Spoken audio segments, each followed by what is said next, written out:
In this video, we'll learn how to add a manual visit in PinkyBill. Click on the Patients tab from the top navigation.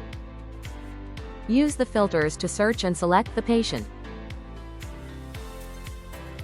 Click on the visit icon to add a visit. For CMS 1500, fill in the visit details. Date of service. Select the date the visit occurred. Place of service. Choose the service location. These fields will be auto-filled.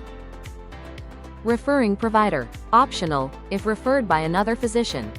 Visit type. Describe the visit purpose. Seen by. Optional, used to track assistance or supporting staff productivity. Click Save Visit. The visit will be created and displayed under the Visit History tab for the patient.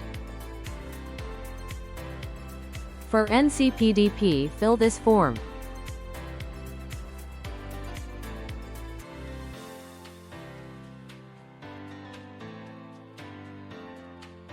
PinkyBill